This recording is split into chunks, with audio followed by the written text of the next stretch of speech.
Hello, everybody, and welcome back to Thrive, where wellbeing converges, your source for expert insights on all things mental health and wellbeing. Now, guess what? It's the new year. Happy New Year. 2026 is here. But what we thought we'd do this month is actually revisit all the key special moments that we had in 2025. A bit of a wrap up. Now, I know you might be thinking it's lazy, but actually, a lot of work went into this to give you some of the best tips, strategies, insights, and conversations that we had for 2025. So, let's get into it and have a look at the types of conversations we had that last year. So we spoke to Jade, Executive Director of Client Relationships, about how she tackles work-life balance and relationships inside and outside of work. We had Kate Page, who is our Chief Clinical Officer, and she talked about how to make New Year's resolutions stick, which is very relevant, obviously, to where we are today. We also had Kate, who is a financial wellbeing advisor, and she obviously talks to financial wellbeing and the power of budgeting. Then we had James Cripps, who is our First Nations lead, and he spoke about acknowledging First Nations milestones, the challenges, and how we can all be much more inclusive of First Nations culture. Then we talked to Christine about the power of talk therapy, an extra special one there, which we definitely recommend having a listen to. And then we got into Women's Health Week with Pat, where we talked about pregnancy and caring for the mother and the child, as well as career limitations and climbing the corporate ladder, those sorts of things.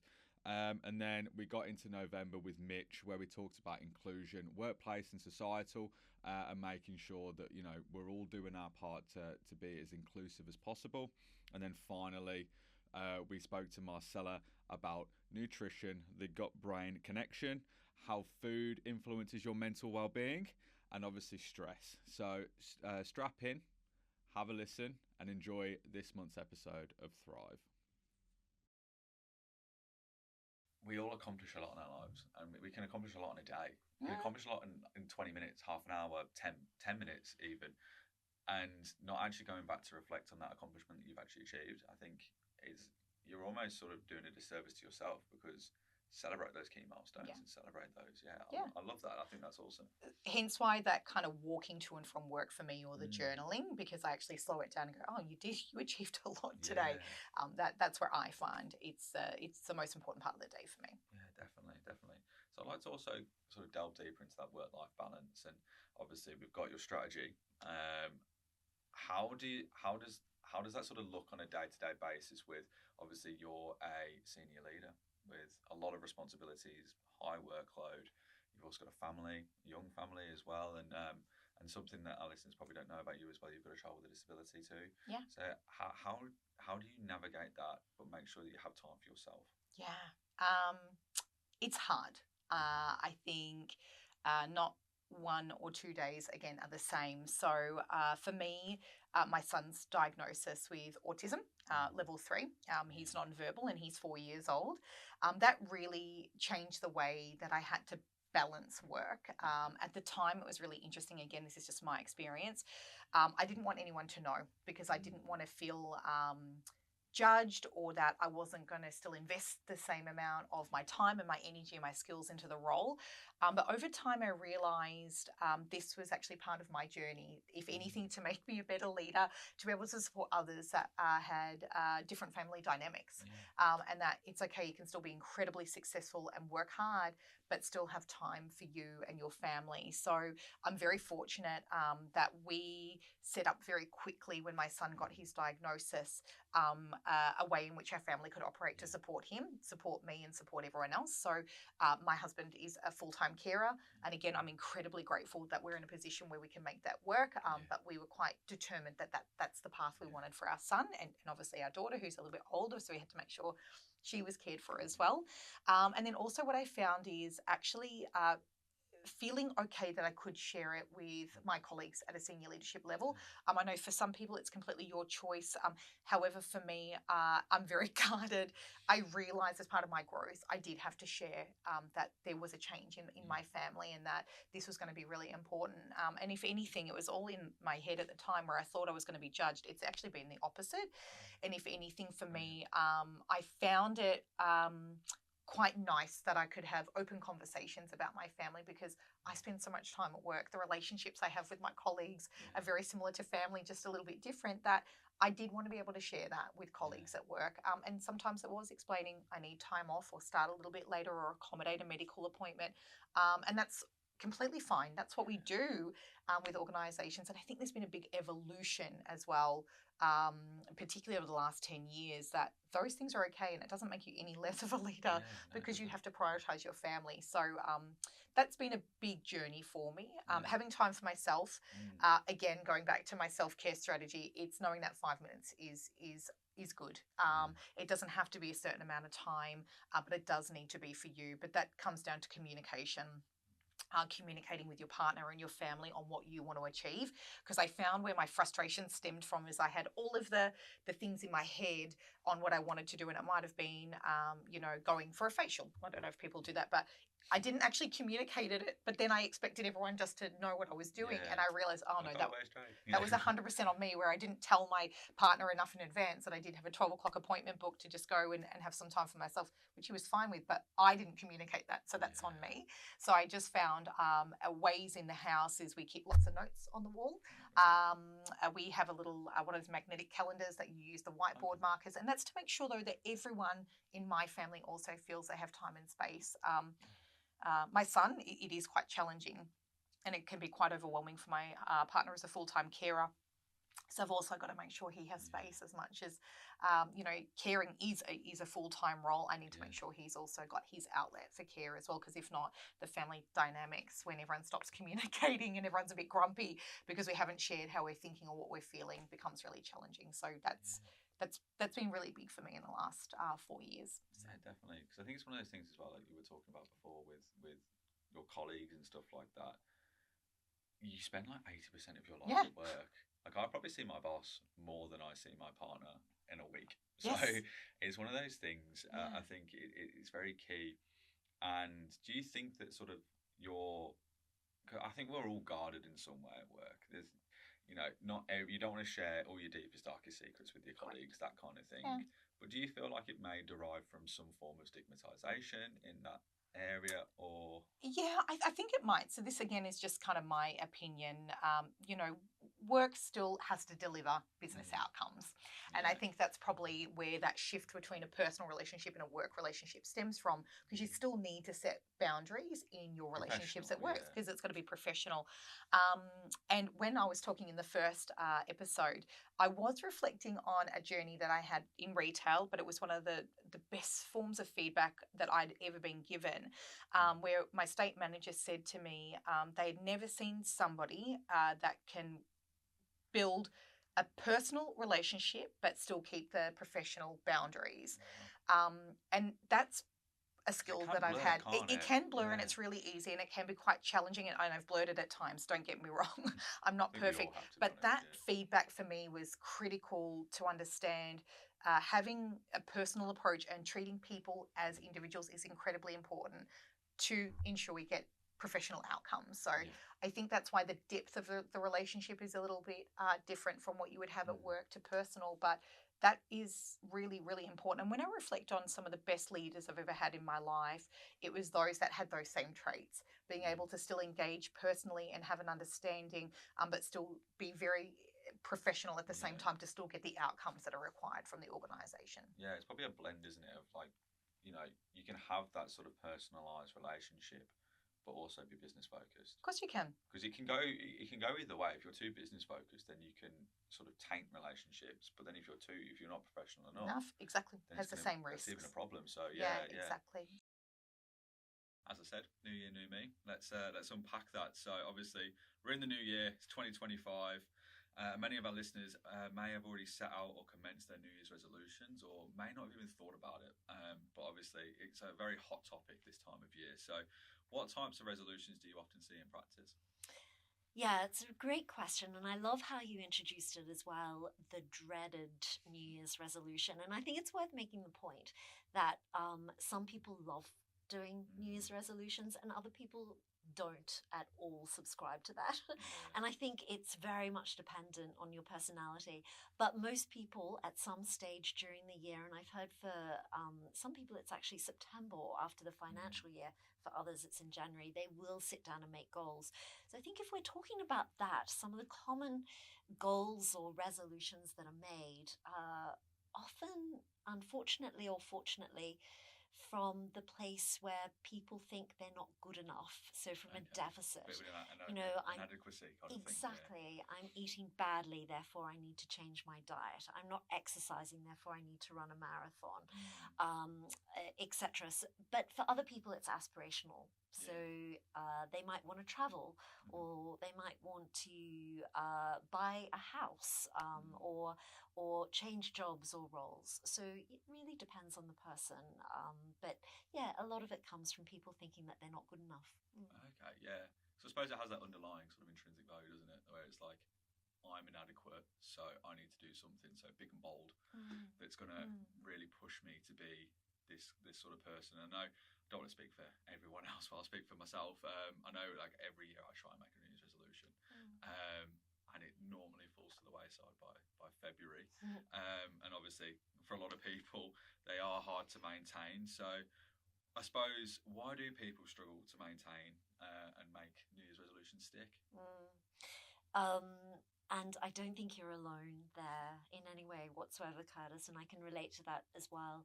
It's so hard mainly because people do that all or nothing thinking. So they go from perhaps a point of not doing anything to trying to be perfect and do it all. Yes. Whereas research shows really that it takes maybe just very small 5% retweaking of one's lifestyle or habits, 10% preferably if you're starting from a lower baseline, that can really, really see those great changes. And I think there's a great kind of saying that we overestimate what we can do in a day, but underestimate what we can do in a year. In other words, if we focus on what we can do incrementally over a year, we actually have a better chance of retaining those resolutions. So to go from nothing to everything is never a good idea.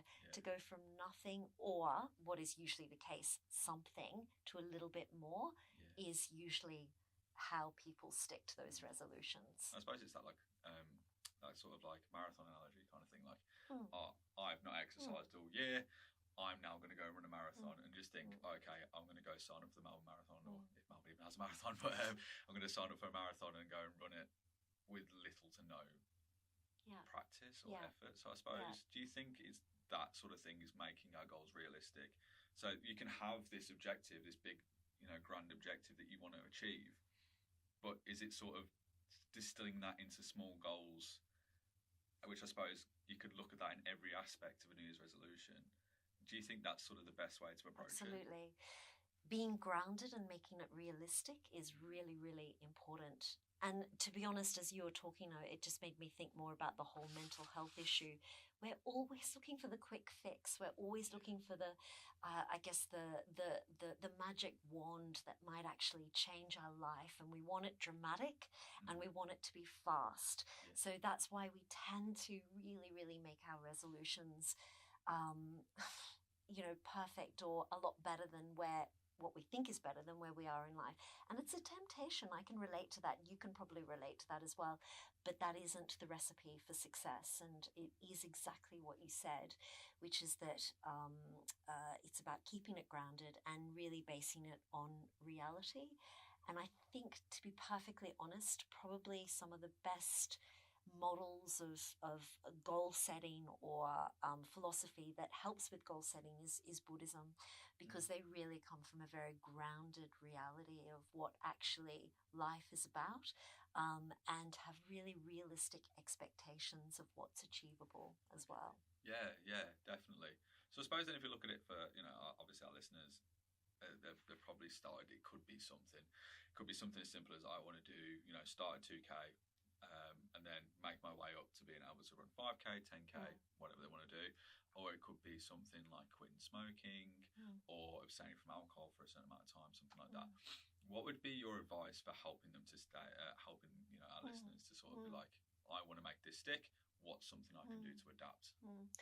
My advice is to retweak only to the maximum of 10% of your life. In other words, don't change more than 10%, but also do it incrementally, as I said. And by the way, I actually really support New Year's resolutions. I do it every year. It's more a point of reflection rather than calling it New Year's resolutions. It's stopping and thinking, how do I actually want to step into another new year and perhaps do things differently? So you don't necessarily need to use this terminology, but it is very much about not aiming for perfection and basing it on your reality. And if we're talking about, habits that are no longer working for us, such as potentially smoking and drinking alcohol, then it's a really positive thing to set goals around that. And once again, I would probably stress with things like that, support is really, really helpful. It's hard to do or change long-term habits on your own. So getting some support either professionally or through a friend who might be doing it with you, or a community that might also support it, is really, really helpful and helps with our own accountability. So for something like alcohol, you might start with, if you drink every night, you might start with drinking every second night and doing every. Is that where 10% comes in? Exactly. Or reducing it. But sometimes, depending on the levels of addiction, if you feel as though it's become an addiction, then it's easier to not drink at all for one night rather than just cut down. But once again, people can cut down from 2 glasses to 1 glass, and that feels like an achievement to them as well. For smoking, there's a lot of resources out there to help. And for some people, it actually works better to stop completely and absolutely, and for others the more incremental approach will work. And there's a really, really interesting research study for people who are really stuck in quite serious addiction, that actually doing them all at once has much better success rate than one at a time. So for people who smoke and drink and want to give up both, they found that it's more successful for them to do it at once rather than give up the alcohol and then the smoking. I guess, how does financial stress impact a person's overall well-being? So when we look at things like, in my experience, I rent currently.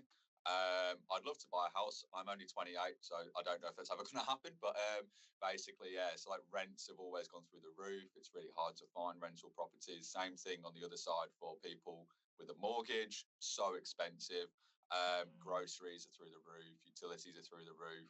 So how does financial stress, I guess, just to reiterate, how does financial stress impact a person's overall well-being? And what are some of the early signs that people should look for that they might be in financial distress?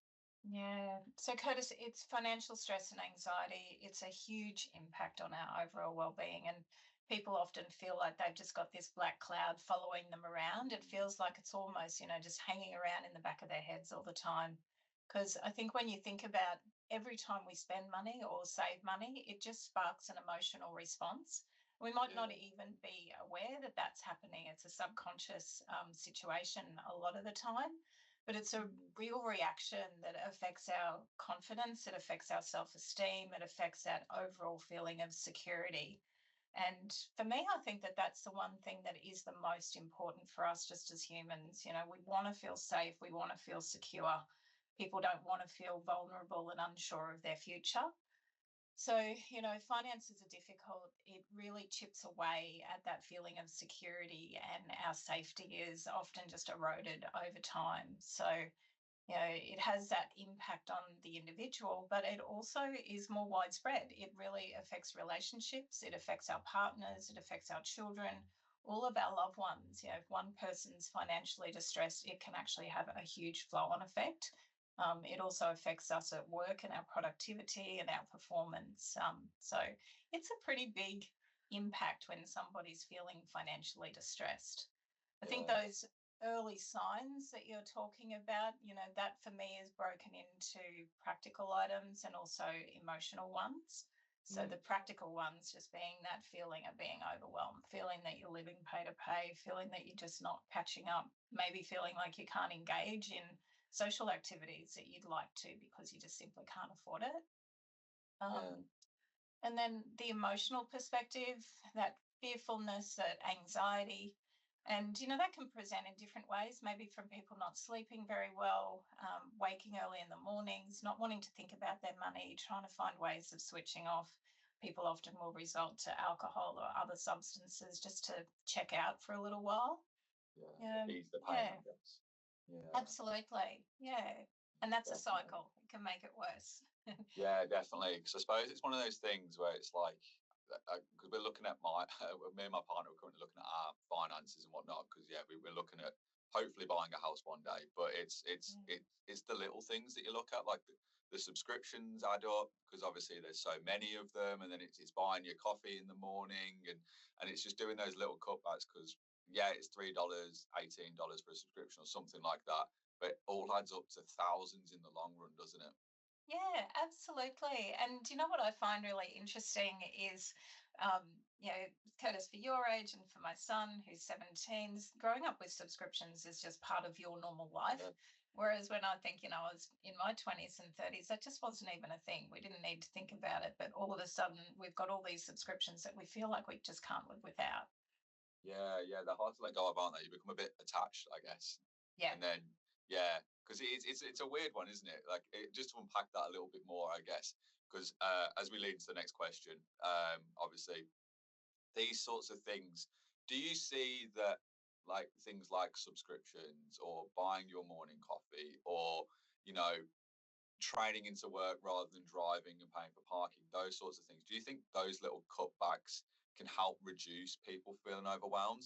And then I guess more holistically, if people are feeling overwhelmed, because I think that's the key word that you said before is that is overwhelmed, feeling overwhelmed about your finances. And if people are in debt and they've also got mounting bills, what steps should they take to sort of regain control, I guess? Yeah, absolutely. So just to go back to sort of the first part of that question is those little bits. One of the things that is really cool to do when you're looking at a person's budget is we might just look at that subscription and maybe it's, $20 a week or 30 or whatever it might be. And you look at that and you go, that's not much at all. Mm. When you extract that over a yearly amount and you go, well, are you happy spending $1,000 or $2,000 on that particular item?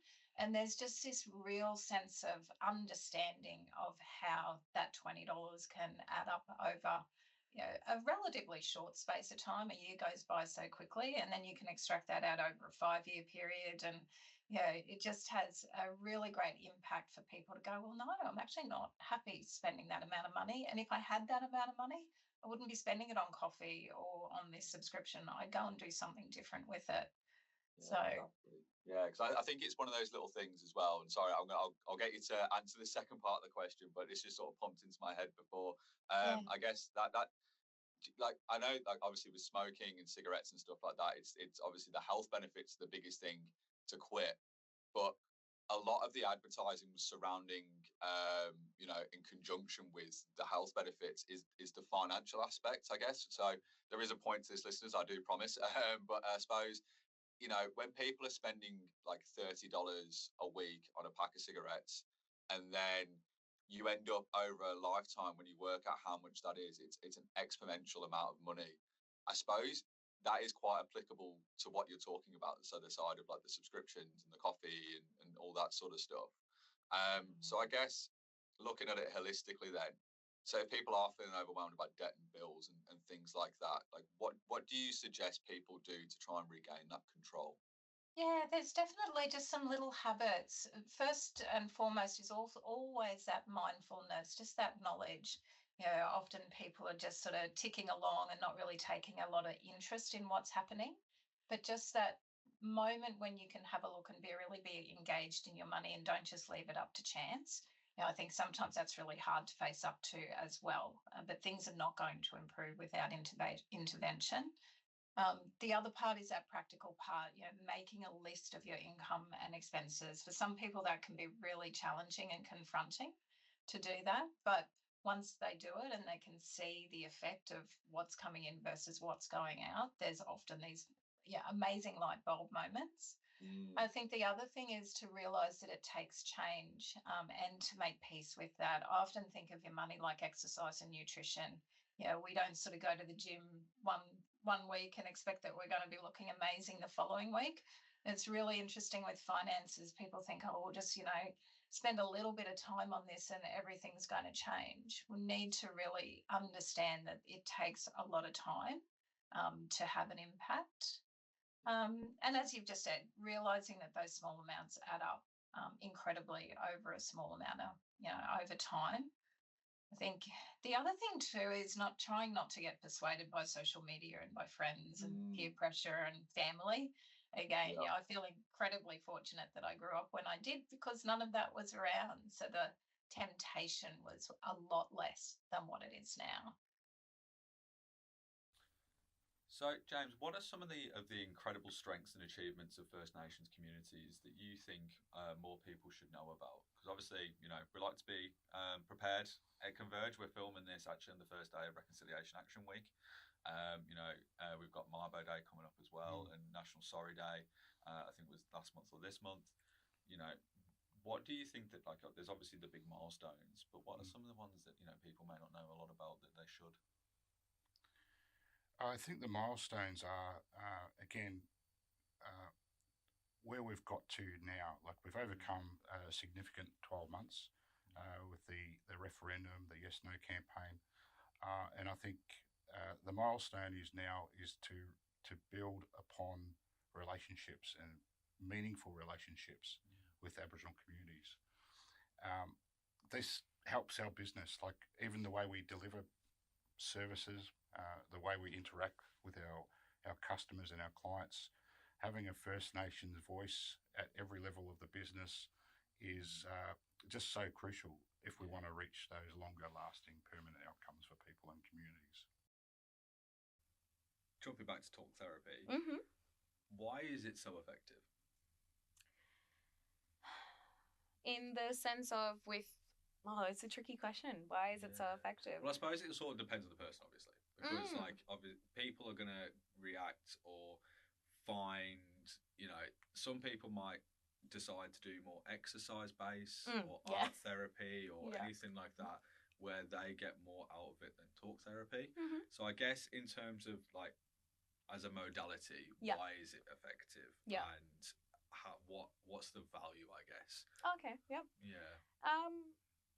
It just comes down to the ability to say as you please, So no holds barred kind of situation. No, I mean, I think that's one thing I always, we do get our client feedback, so I always get the feedback that they have the space to just say.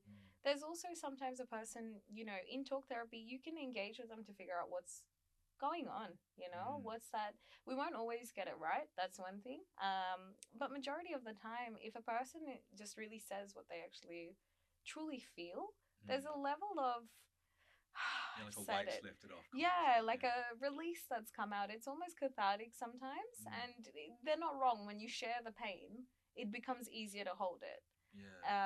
Like I said, we're trained to carry it. We're trained to, manage through our set of feelings with it.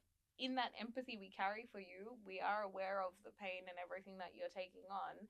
Not all of it to the extent that you're experiencing, but in the way what you've told us, we carry it. But we have our strategies. We're trained to also practice self-care and manage that. I think it's just the ability sometimes to just let it out.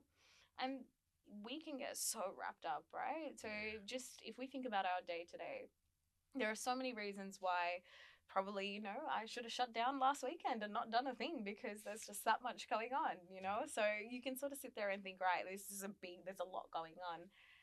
But if you were to sort of talk to someone and just, really use that ability to engage with someone in conversation, not only does it ease what's going on for you, a different perspective in your situation can help you think of a strategy as well that can get you out. It doesn't have to be a strategy. The art of venting is one, but just the art of venting, sharing, but also just having someone to bounce the ideas off, or sort of think, hey, actually, I'm saying it out loud.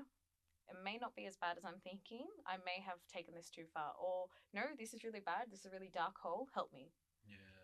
There's different levels here, but just sharing it with a professional can help you sort of look for a way to either protect yourself for that moment or something you can put in place for the rest of your life. as we talk about the topic of pregnancy and things like that, is that some women may delay or feel it's almost like a stigma, I guess, where it's like women give birth and then there's like a fear, like prior to getting pregnant or after giving birth and things like that, that their career is going to fall off, or that that the drive that they had is then going to be sort of nullified by that sort of thing. And it can really generate like a lot of anxiety, stress and things like that. Do you know of any like sort of coping strategies that that women can use, or anything that they can sort of deploy just to sort of maybe tone down the stress and sort of reconfigure, and then also just like maybe just those small goals of being like, okay, well, you know by 5 years I want to have a child, but then I also want to go back into the workplace, and how you can sort of navigate that, I guess.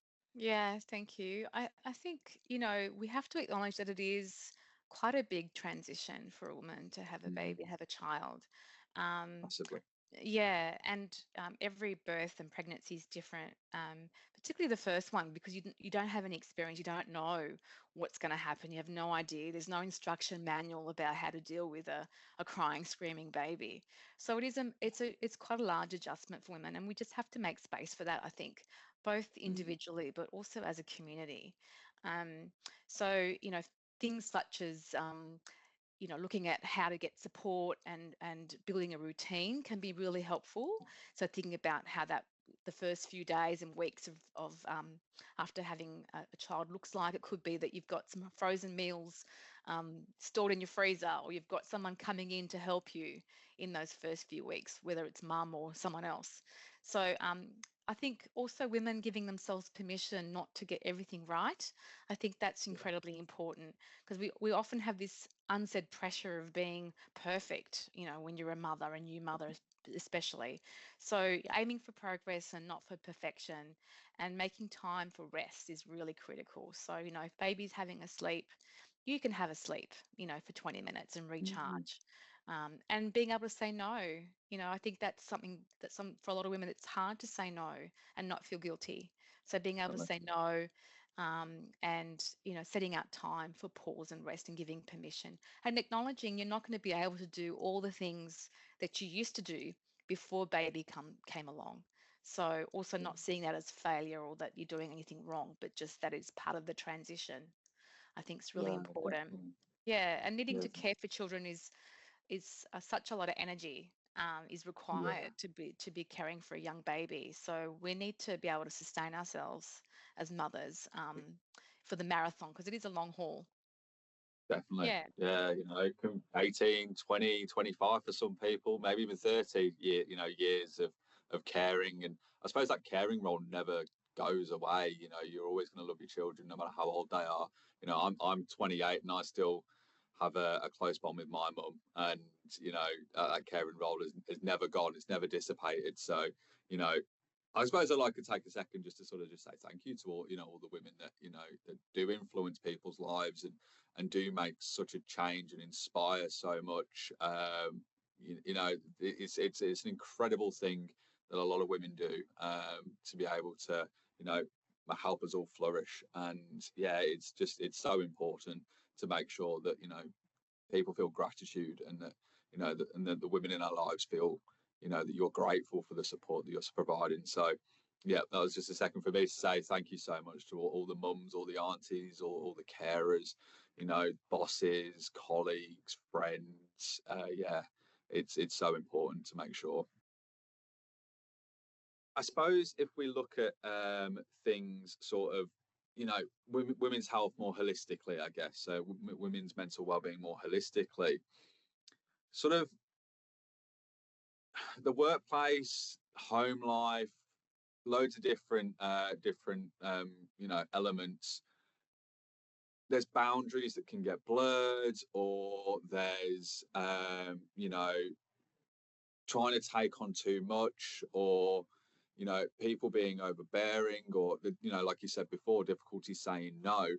What practical strategies can improve boundaries, sleep and stress recovery from women juggling heavy care loads? yeah. I think you've hit it on the head, Curtis, when you've said boundaries. I think it's critical to be able to give yourself permission to not check the emails and be able to stop work so that you can be present and available for your caring responsibilities is really important. And it's also okay to for women to take a back step or a sideways step for a while in terms of their career whilst their children are young. You know, I know a lot of women who do that, who make a conscious decision to not necessarily give up their careers, but perhaps slow down and give themselves time to be actually enjoy their parenting, because you know kids grow up so quickly. You blink and they've grown. So being able to take that time out without feeling bad or guilty or pressure actually to have to climb the corporate ladder. That, you know, a lot of women feel kind of torn between being available for their young children, but also wanting to do well in their careers. And, you know, we lovely to have it all, and we can have it all, but perhaps not all at the same time. So, you know, just being able to be um, considered and feel okay with making those decisions when it's needed in terms of career. That's really important. And reaching out for help, you know, reaching out for someone to come over and look after the children for an afternoon, or getting a sitter in, getting someone to come and pay for them to come while you have a night out or some time out, and organizing the weekend to go away with friends or with your partner is also really important. So I think for a lot of women, particularly women with younger children, there's a lot of guilt that's involved as far as, you know, you never quite get it right at work, you never quite get it right at home. And I think that guilt is just ever present. It's just about doing what you can to cope as best you can, and giving yourself permission to step away from time to time so that you can keep going with your caring role. It's really important. How do affirming workplaces, families, and communities reduce risk factors like mental health for the LGBTQIA plus community? Well, the first thing that I always think about is diversity is a fact and inclusion is an act, right? So seeing diversity all around us, and then the act of inclusion by celebrating that, is the most powerful thing that we can do. And this links back to what I said before about it needs to be meaningful. It can't just be tokenistic inclusion work. It can't be, you know, oh, it's Ida Hobbit, so we're going to do something for Ida Hobbit today and then ignore it for the rest of the year. It's actually recognizing, hey, every day of the week is a day to celebrate the progress we've made in overcoming homophobia, biphobia, and transphobia. That every day someone's coming out and we want to celebrate and respect them and have them seen for who they are so that they can be themselves. So affirming workplaces celebrate the diversity through inclusion. They don't wait for something to happen and then respond or react to an incident in order to backtrack, and they're actively engaging in proactive messages that are positive, that celebrate, and that raise awareness that if you are part of the LGBTI community, that you are valued, and that if you have views that might feel contradictory to the values of supporting LGBTI people, that you can talk, you can be educated, and you can learn to grow so that you don't feel isolated either. Yeah, definitely. And I think, you know, as we talk about Are You Okay, you know, however many minutes ago, when we talk about that, every day is Are You Okay Day, every day is Ida Hobbit, every day is Pride Month, and you know, doing doing an action that's meaningful and frequent goes a long way to promoting inclusivity. And I think that's so well put. And you know, I think, you know, to sort of try and recap what you're saying is that like inclusion isn't a luxury or a privilege, it's a necessity, and it's, you know, it should be in the foundations of every workplace culture, every societal belief, and that we all should get on and just let people be who they want to be and be happy. I think that's really key. You have a high stress moment, you reach for the chocolate or you reach for the chips or the ice cream or whatever, you then get that hit of dopamine, and then you might feel better for a second, but then long term, it's not really fixing the issue at hand, I guess. No, because then what I've seen with patients, for example, is yes, all right, you want that quick moment of happiness, so you reach for that chocolate bar, right? You have that rush of dopamine, you feel better, you feel happier, but within minutes, in a time, you'll feel stress again. That initial emotion will come back. So therefore, again, you want more and more and more. And then the issue would be, for example, with some patients that I've seen, is gaining weight.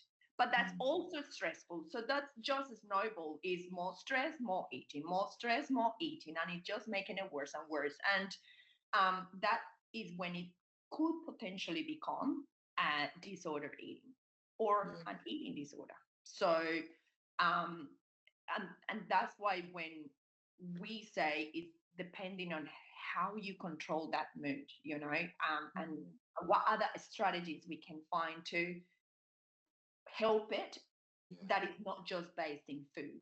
All right, but Yeah, because obviously there's the breathing exercises, there's just taking a moment of relaxation, a bit of meditation, just going for a walk, separating yourself from that situation. functional activities, Curtis, and I know, again, I said this to my patients. In my case, I love knitting, right? And I know knitting after a while will help me feel that in that relaxation mode.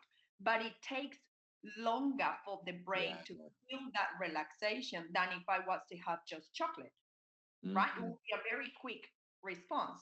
So that's why your brain will always push for that quick one, because it's easy. You're gonna get it in 1 sec. Whereas doing making a puzzle, like jigsaw puzzle or knitting or painting, it will take longer for the brain to get that reward. So most people won't choose those activities. Same with exercise. It's not that you start walking and straight away, boom, dopamine. You gotta get into it. So it's more effort to get it. But definitely the benefit, I think, would be better than just the quick fix, Yeah. So, I suppose there's I don't know, there's a bit of a saying I go by, and I say this to everyone. I think they're sick of it, but I always say short-term pain for long-term gain. So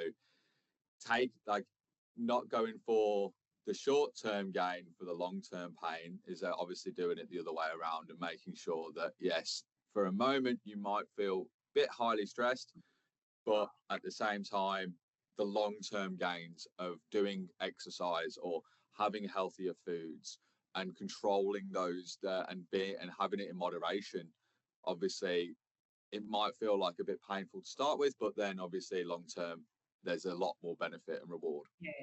100%. I agree with you. So as I said, it would take longer to get it, but the benefit would be in a bigger picture. So Definitely. So how does gut health influence mental health, and is the word gut brain axis more than just a well-being buzzword? It's definitely not a buzzword. So definitely there is a physical connection there. I like to explain that to my patients as this brain is connected to that brain through a tube, which is called the vagus nerve. So definitely there's a physical connection between the two. They talk to each other. They could be good friends, they could be bad friends, depending on how one is responding to the other one. And so it is for sure a physical connection. It's not just something that a boom that we're talking about. The gut actually, and how they then talk to each other, is through these neurotransmitters and inflammation, kind of anti-inflammation nutrients. So the gut produces 90 to 95% of serotonin. That's what we've been told, or the research proves. So if there is inflammation in the gut for whatever reason, the food that you're having is not the correct one, is high ultra processed foods, high inflammation, then again the gut might get inflamed, and then so no much serotonin production. Serotonin is highly related, as I said so many times already, to mood. So then this one gets stressed. They're starting to talk. But the other way around. If this one gets stressed and the response of this one is no, inflammation, stop all this, what's going on, So they definitely talk to each other. Another thing, for example, one of the other neurotransmitters is called GABA, or the other one, dopamine, that we already talked about. So that reward, that calming sensation will be affected. And then for, again, inflammation, high levels of stress. Inflammation, less calming, less relaxation, highest anxiety levels. So yeah, for sure, physically, they talk to each other. And as I said, depending on what you eat, they can be the best friends ever or the worst enemies.